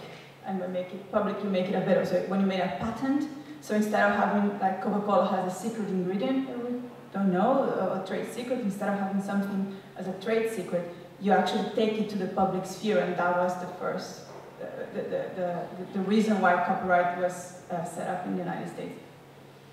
And to the point that you didn't have, for example, you had the copyright over your work, but other people could reproduce it in different mediums that wouldn't infringe your copyright. So I made a photograph and somebody made a drawing of the photograph, that could be freely distributed. Or I can make a play from a novel, or I could translate something to other language. And I think my problem is not with copyright in that initial sense. And I think there's a lot of economical problems when you're producing something that is not being financed by a university or a foundation, or in Europe, for example, the state funds quite a lot of things. I come from quite a different situation, but I think it's interesting to think what it did to promote the sharing. And when you talk about finishing copyright, I'm quite curious of the consequences of that, because there's a lot of voluntary work involved, or there's a lot of doing things and just putting them, making them available, and how are you funding your precarious labor practice, or how does that change your working relations? Yeah, the 7-year terms was that is a purpose that an artist could make a living and could earn money from his or her investment. But the reality is that most of the artists don't make the money. And so the 7 years term, if it is 70 or 7 or 1 year, most of the artists, and all economic research tells that most of the artists don't make a penny from copyrights. They make money from other things, or from subsidies, or they make money from the other activities, or selling the work, etc. So, therefore, it does not work. And what I try to do is to reorganize, restructure the market in which most of the artists have a fair chance to sell their work and will not be pushed aside to the margins of the market. What I do is really to restructure the market, and that's what we should do anyway in this neoliberal epoch, that we should reorganize markets in all kinds of business, banking, etc. Really, we should get rid of those big companies who exploit us, who make things we may not like to have, which make investments we should not have. Really, we should start to think, and that's what I missed in the occupying movement, that she said, yeah, we are against bankers, but I like to hear, what are your proposals? And the problem in 2008, when we all could see that neoliberalism was not working, what we could have known already from the start of it, that the left movement, the left parties were not prepared for it, did not tell, and this is the kind of economic model we like to have. And still now, you see, for instance, in Germany, you see that the potential candidate for the SPD, for the Social Democrats, came with a book in which he, at the end, says we should restructure the banks, but he does not speak about restructuring the economy. And those are really the topics we should have in our mind. And then movements like Occupy should go further than only say we are against this capitalist system, we are against Wall Street. We should be more concrete what kind of markets, what kind of economy we like to have. We know the example of the Soviet Union, that is in any case we don't like to have. We know the kind of economy neoliberalism we like to have with a globalized markets where you don't control what happens here and there, and we have extreme forms of exploitation of human beings and of resources. What kind of markets we like to have, what kind of economy. And that is what I try to contribute in my work. This leads me to a question I want to ask Lucifer, which is, to what extent is the problem for you capitalism in the market, and to what extent is it the monopolization of the market by certain big corporations? The church is not against capitalism. That's the first thing. We are completely pro that you can get paid for your work. However, like my colleague here says, we should be thinking about restructuring the market on how we are going to capitalize on work. And it's also very important that when you release something into the ether, like we like to call it, that somebody can actually react on you immediately and interact with you, even try to remix your work, make you see, as an author, make you see things like you never saw before. And that can only be done if you don't have the restriction imposed on your work by copyright. And that's why we actually want to introduce the Kopimism as a legally binding way of producing your work, and even for patents, like it's not going to be allowed to produce a patent right now under the Kopimism license. Like you said, that patents were being used in the past, or were introduced in the past to try to share the work, and it didn't work out that way. It's being abused by corporations for amassing a lot of money, and it's not the way it should be. I didn't answer your question. You did answer the question, but I've got a follow-up question, which would be from a copy far left perspective. What they would argue is we actually need some licenses, so you stop the big corporations coming and taking your work, and you're protecting it, because their emphasis is not on everyone having more equal chance to market and sell their goods. It's more about the owners working their own, creators owning their own means of production and being able to kind of have a fair and just reward from that, which you kind of saying that you're moving towards, you want some alternative system, but I'm still not sure whether it's a kind of a more equal, liberal kind of version of capitalism, or you're kind of moving towards that. What I really like very much is people who take risk. I'm very much, I think, for innovation, so you need to have people who take risks. No, the risk taking is inventing things, developing things, and that's, if you call it capitalism or not, it's the same for me.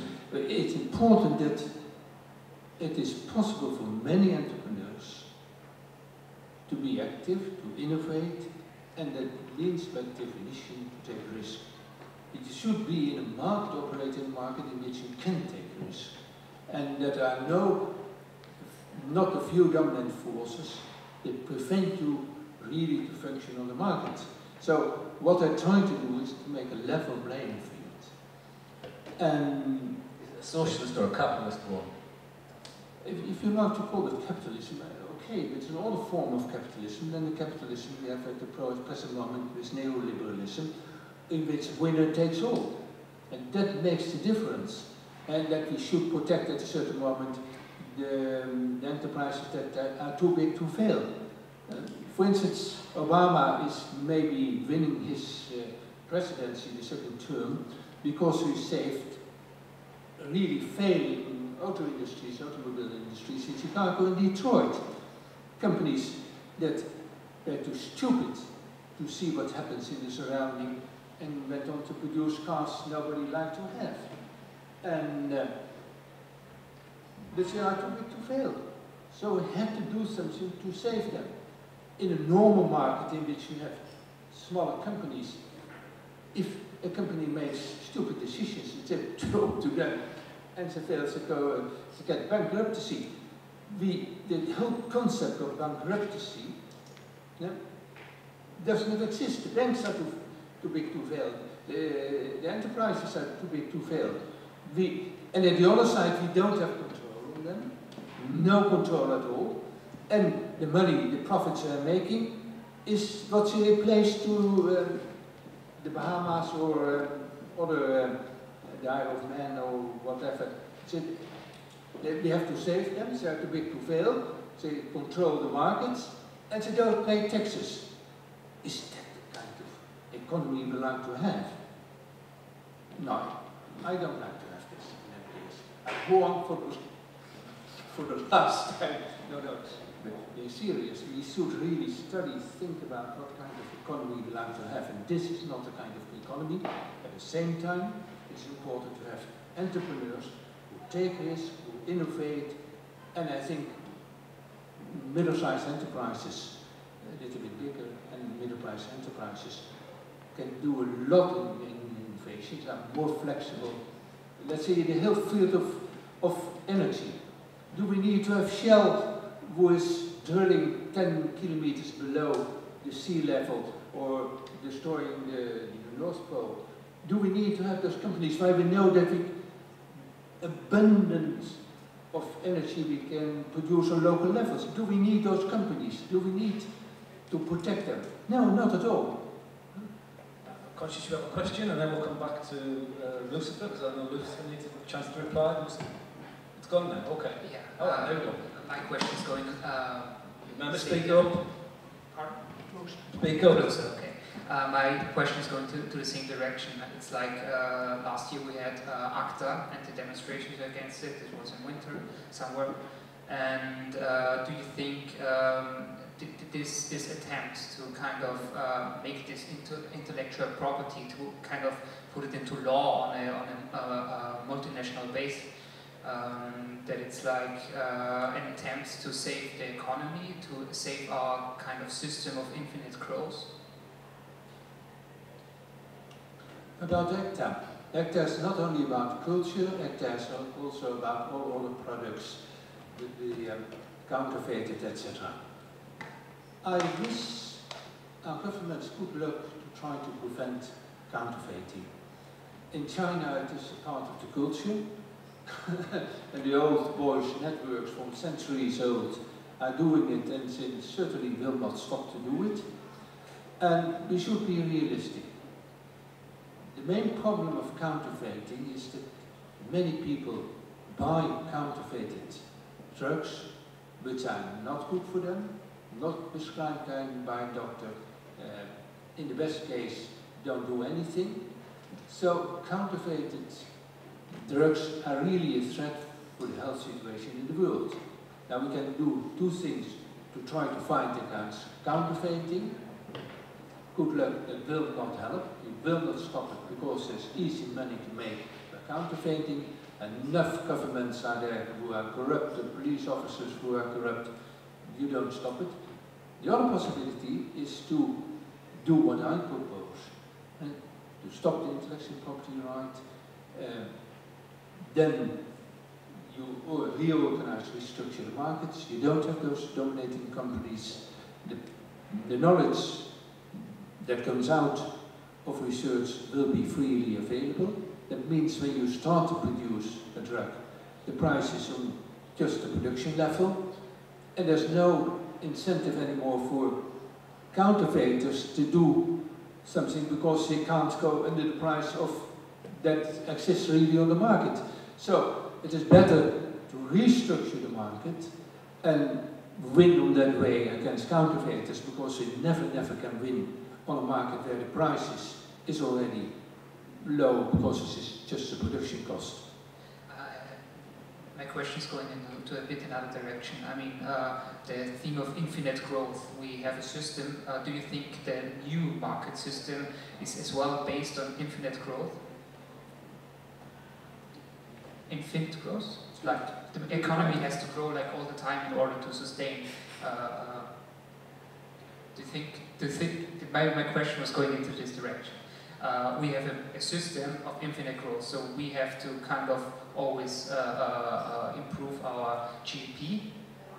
So this is like this exponential curve, and in my opinion, ACTA and this all making intellectual goods as property is like an attempt to kind of save this system, to make like goods out of our brains and to sustain the system. And when you were talking about a new market system, do you think we should make it like as well an infinite growing market system, or do you think this is problematic?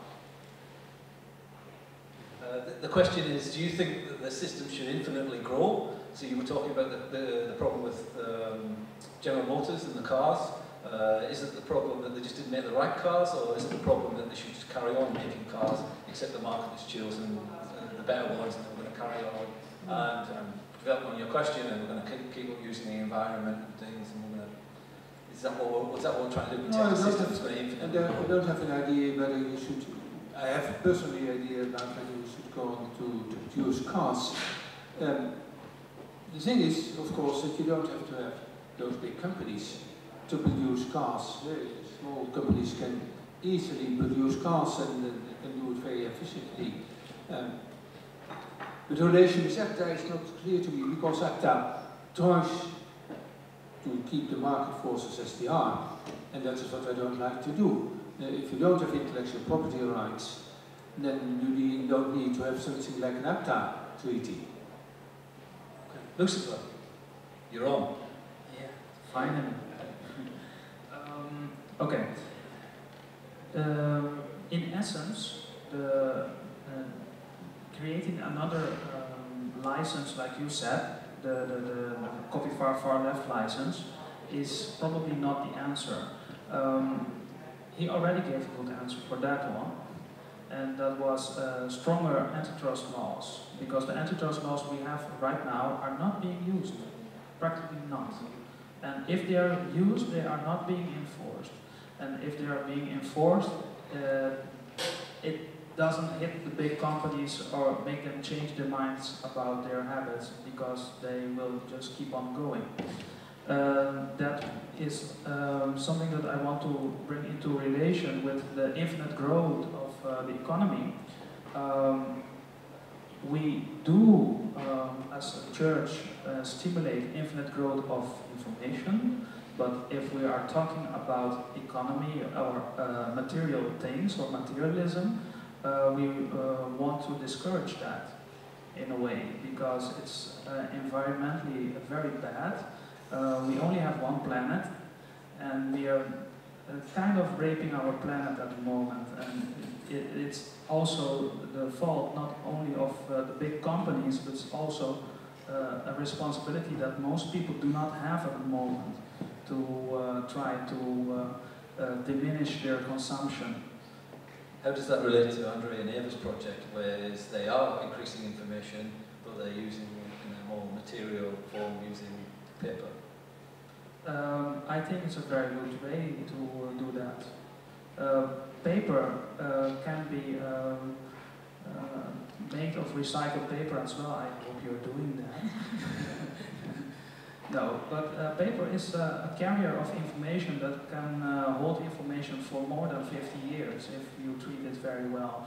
And a book is not only read by only one person, but they are running a library, so the book is being shared among more than one person, probably 50 or 60.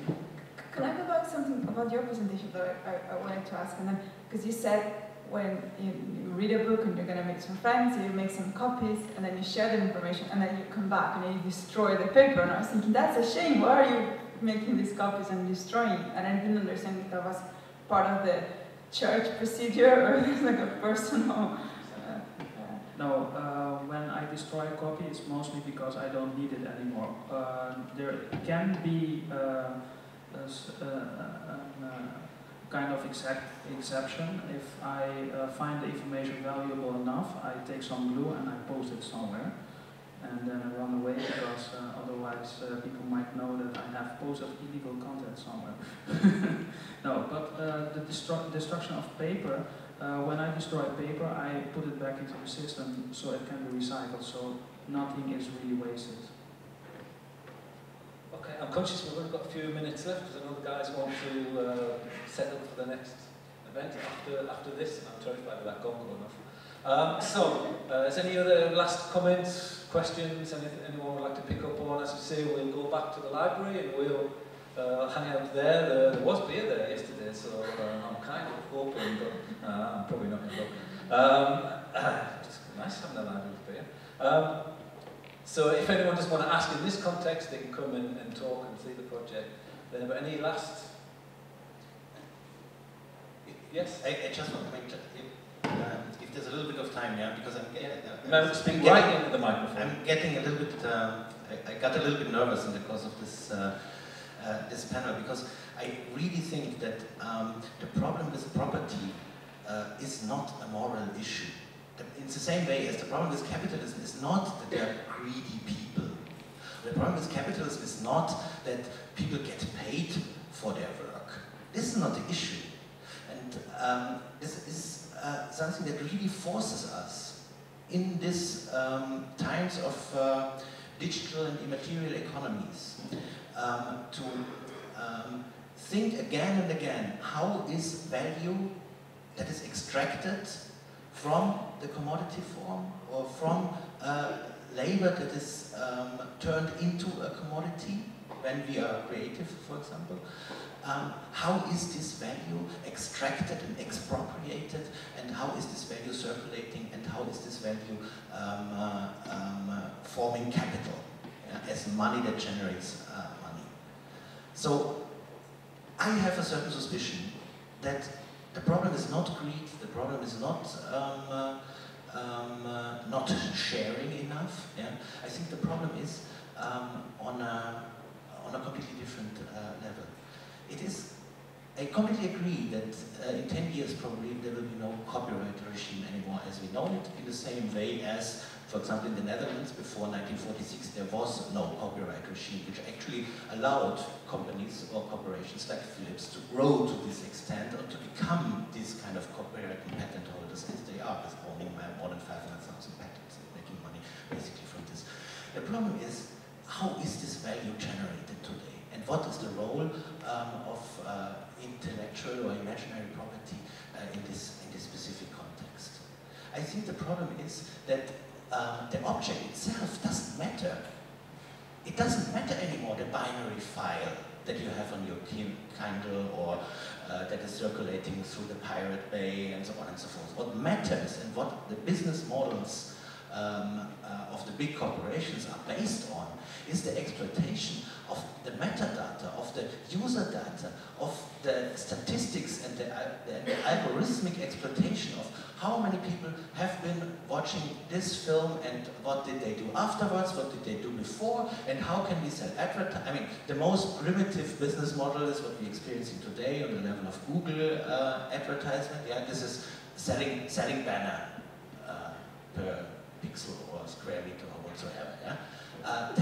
We will be confronted in the next 10 years or 20 years with much more sophisticated ways of exploiting. And this refers to the fact that property is not a problem of the object and how to share the object. Its own property. The problem with property is a problem of property relations. And this was precisely the point Marx had against Proudhon. That kind of relates to something we were talking about last night, which is people are increasingly moving away in terms of books. They're moving away from electronic, because we were talking about the difference between paper and digital, and I do a lot of work in both, but in digital as well. And so people are moving back into artist books and making their own, because precisely it's much harder for it to be transmitted through those kind of circuits of Google and Facebook and the data mined and then exploited in that way, which kind of relates to, we've seen it kind of relates to your guys' project of, you know, what's interesting about you doing it with paper, and it's much harder for it to be commodified in that way. I'm very happy that you speak about the concept of property. We should stop to use the concept of intellectual property. Property in itself is a good thing, that you have a piece of land. And the problem of the Arab countries, for instance, for the economy of the Arab countries, is that property relations concerning goods has not been regulated very well, so you can't go to a bank, etc., etc. Too much property rights for goods, etc., is also harming. That's what we see in the liberalist economy. Intellectual property is a comparison that's not right, because the essential characteristic of property is you know exactly what is the border. And in a well-organized country, you know this piece of land belongs to you and not to you and this house, etc. But knowledge, creativity is always fluid. You don't know what is the border. And you can't know it because it develops, it has its sources, it builds on the sources of others, etc., etc. So, theoretically, using the concept of intellectual property is wrong, because the essential characteristics of property, of having precise description of borders, does not exist with knowledge and creativity. So stop, and you are completely right, stop to use the concept of intellectual property. Speak about patents, about copyrights, and why we should not have them. And we're also going to have to stop the panel because we're out of time. But we can continue the discussion, say, in the library. we'll go over there now. Can I thank Lucifer and Eva and Joost and Andrea and you guys as well for your contributions and comments. Really, really interesting and helpful. Thanks very much. And thank you to you. Thank you, Jerry. Thank you very much, Andrea.